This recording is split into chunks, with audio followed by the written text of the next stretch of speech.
مسجد میں حضور مشورہ کر رہے ہیں صحابہ سے، بٹھایا ہوا ہے، صحابہ کو بٹھایا ہے، الریاض النظرہ کے اندر بٹھایا حضور نے، فرمایا مجھے پیغام آیا اللہ کا، میں فاطمہ کی شادی کرنا چاہتا ہوں، علی آئے تھے رشتہ دینے کا ارادہ ہے، تمہارا کیا خیال ہے؟ سارے کہتے ہیں سونے جو آپ کا خیال ہے وہی خیال ہے، حضور جیسے آپ فرمائیں، جو رنگ حضور مشورہ کر رہے ہیں۔ آج اگر کوئی بندہ مشورہ نہیں دے رہا تو ابوبکر صدیق نہیں دے رہے، وہ چپ کر کے بیٹھے، کوئی مشورہ نہیں دے رہے، خاموش ہیں۔ تھوڑی دیر گزری تو میرے رسول پاک اٹھ کے سین میں گئے تو حضرت صدیق اکبر بھاگ کے پیچھے گئے، حضور کے سامنے نہ یوں ہاتھ باندھے اور کہتے ہیں سونے اجازت دیں تو 2 جملے کہہ لوں؟ حضور نے فرمایا کہو۔ کہ حضور شادی جہاں آپ کا دل چاہے آپ کریں، لیکن پوچھ سکتا ہوں کہ فاطمہ کے لیے کچھ بنایا ہے کہ نہیں؟ محبوبہ کوئی چیز؟ میرے رسول پاک کی داڑھی مبارک آنسوؤں سے بھر گئی، فرمایا جو دیکھتا ہے میری زبان دیکھتا ہے، تو جب بھی دیکھتا ہے میرا دل دیکھتا ہے، تو جب بھی دیکھتا ہے میرا دل دیکھتا ہے۔ فرمایا تو میری بیٹی تک کا اتنا خیال کرتا ہے؟ فاطمہ تو بدعت منی، فرمایا تو میری بیٹی تک کا اتنا۔ حضور یا رسول اللہ شہزادی کونین کی شادی ہے، حضور کوئی چیز ابوبکر کے مال کو اگر پاک سمجھو بہتر سمجھو تو میں نے کچھ بچا کے رکھا ہے سونے۔ حضور نے بازو پکڑا اور واپس لے آئے۔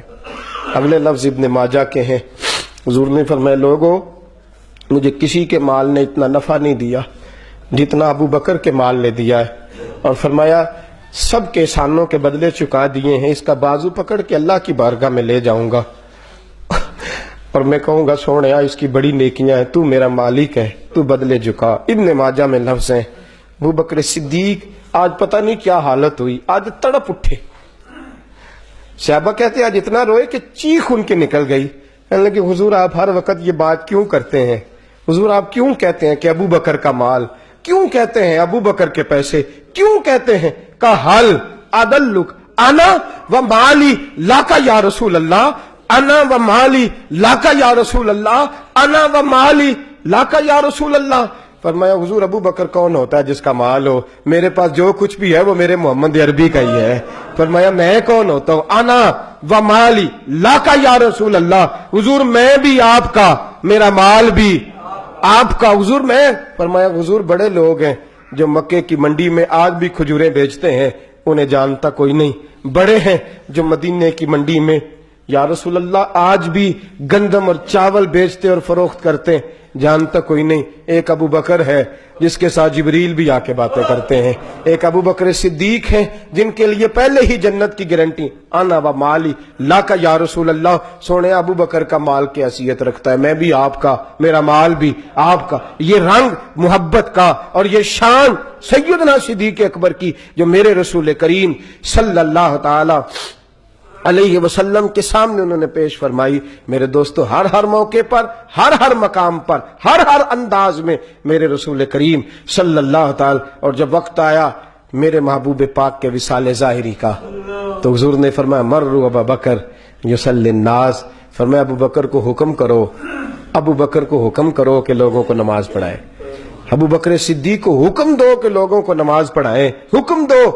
سیدہ عائشہ صدیقہ رو پڑی، کہنے لگی یا رسول اللہ آپ کا مصلی خالی دیکھیں گے تو میرے والد برداشت نہیں کر سکیں گے، یا رسول اللہ کیسے کھڑے ہوں گے، طاقت ہی نہیں۔ فرمایا مر ابوبکر یصلی الناس، حکم دو ابوبکر کو لوگوں کو نماز پڑھائے۔ حضور خالی مصلی دیکھ کے طاقت نہیں رکھتے کھڑے ہونے کی۔ حضور علیہ الصلوۃ والسلام نے فرمایا تیسری میں تمہیں کہتا ہوں حکم دو، اور اگلے لفظ کیا ہے؟ فرمایا نہ مومنوں کو گوارا ہے، نہ اللہ کو گوارا ہے، نہ اس کے رسول کو گوارا ہے کہ ابو بکر کی موجودگی میں دوسرا کوئی امام بن سکے۔ نہ اللہ کو گوارا ہے، نہ مومنوں کو گوارا ہے، نہ اس کے رسول کو گوارا ہے کہ ابو بکر کی موجودگی میں کوئی دوسرا امام۔ دیکھو نا کیسی بات ہے۔ حضرت مجدد الفسانی رحمت اللہ علیہ مکتوبات شریف کے اندر کمال کرتے ہیں، بات فرماتے ہیں قانون ہے کہ جس جگہ کی مٹی لے کے کسی کو پیدا کیا جاتا ہے وہیں اس کی قبر بنتی ہے، جس جگہ سے خمیر پہنچی وہیں پہ خاک جہاں کا خمیر تھا، جہاں سے مٹی لے کے انسان کو بنایا جاتا ہے اسی جگہ اس کی قبر بنتی ہے۔ فرمایا دیکھو نا جس جگہ سے اللہ نے مٹی لے کے مصطفیٰ کے بدن اطہر کو بنایا تھا، ساتھ سے ہی مٹی لے کے ابو بکر کو بنا دیا، اور ساتھ تھوڑی جگہ سے مٹی لے کے سیدنا عمر فاروق کو بنا دیا۔ فرمایا جن کی مٹی کا خمیر برابر کا ہو ان کا روزہ بھی برابر میں ہے، اور صبح قیامت جنت میں مکان بھی برابر ہی ہوں گے۔ یہ برابر ہیں اور برابر ہی ان کے مکانات رہیں گے۔ حضور نے ساتھ میں ان غلاموں کو قدموں میں جگہ عطا فرمائی ہے۔ میرے دوستو یاد رکھو، سیدنا ابو بکر صدیق رضی اللہ تعالیٰ عنہ کا جو مرتبہ میرے رسول کریم صلی اللہ علیہ وسلم نے بیان فرمایا، اور پھر حضور نے فرمایا خالی محبت نہیں، اس نے اپنے آپ کو رنگ میں بھی رنگا ہے۔ فرمایا 360 عادتیں ہیں اللہ کی جو بندوں میں ہونی چاہیے، محبت، پیار، سخاوت جو بندوں کے اندر ہونی چاہیے، ایک بھی اگر کوئی بندہ اپنے اندر پیدا کر لے تو اللہ بے حساب جنت دے دے گا۔ حضرت صدیق اکبر کہنے لگے حضور میرے اندر بھی کوئی پائی جاتی ہے؟ فرمایا نہیں۔ حضور کیا مطلب؟ فرمایا کوئی نہیں، تیرے اندر 360 ساری کی ساری پائی جاتی ہیں، ساری کی ساری تیرے اندر پائی جاتی ہیں۔ میرے سیدنا صدیق اکبر کی میرے دوستو اخلاقیات حاصل کرنے کے طور پر بھی حضور علیہ الصلوۃ والسلام نے فرمایا میری امت پر سب سے زیادہ رحم کرنے والی ذات ابو بکر صدیق کی ذات ہے، میری امت پر سب سے زیادہ رحم کرنے والے۔ اور فرمایا صبح قیامت نبیوں کے بعد اللہ ابو بکر کو کھڑا کرے گا جو کہیں گے کہ یا اللہ میرے محبوب کی امت کو معاف فرما دے۔ اور بڑا ہی خوبصورت جملہ ہے، مولا رومی نے لکھا ہے، فرماتے ہنس پڑے سیدنا صدیق اکبر مولا علی کو اور کہنے لگے علی تجھے مبارک ہو۔ حضور نے فرمایا تھا قیامت کے دن علی جنت کے دروازے پہ بیٹھے گا اور جس کو علی اجازت دے گا وہی جنت میں جائے گا۔ تو حضرت علی رو پڑے، کہنے لگے تمہیں تھوڑی بات بتائی ہے، اگلی بات میرے مصطفیٰ نے مجھے بتائی ہے۔ فرمایا اگلی بات کیا ہے؟ فرمایا حضور نے فرمایا علی جنت میں صرف اسی کو بھیجنا جو ابو بکر سے محبت کرنے والا ہوگا، صرف اسی کو جنت میں بھیجنا جو ابو بکر سے پیار کرنے والا ہوگا۔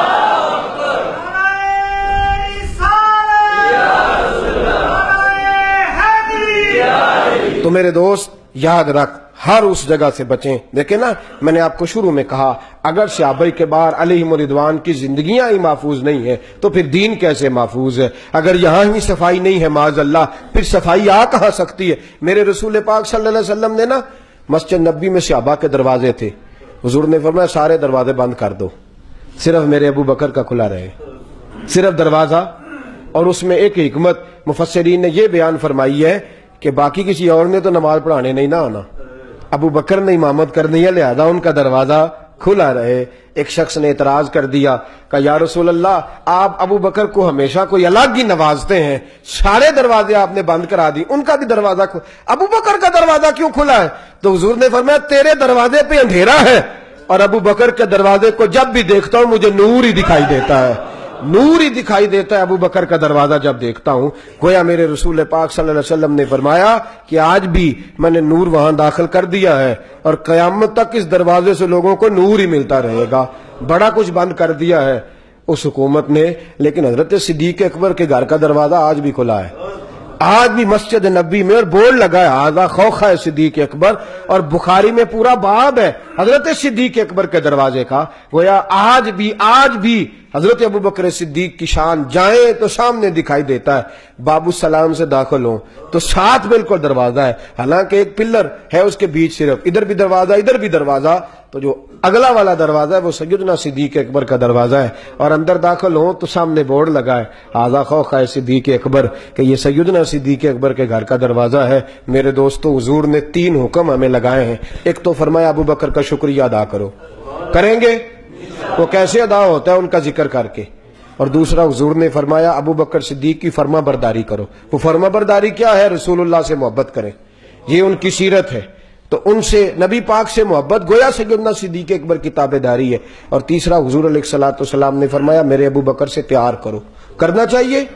بچوں کا پوتوں کا کوئی نام پوچھے تو مشورہ دینا چاہیے کہ ابو بکر صدیق رکھ لو، کبھی کبھی کسی ڈائری پہ اپنے قلم سے سونا کر کے ابو بکر صدیق لکھنا چاہیے، ان کے اقوال یاد کرنے چاہیے، ان سے پیار کرنا چاہیے، ان کی زندگی کو اپنانا چاہیے۔ یہ ہمارے نبی نے ہمیں حکم دیا ہے، ہمیشہ مدحت خیر الانام میں گزرے، دعا ہے یہ عمر درود و سلام میں گزرے۔ وآخر دعوانا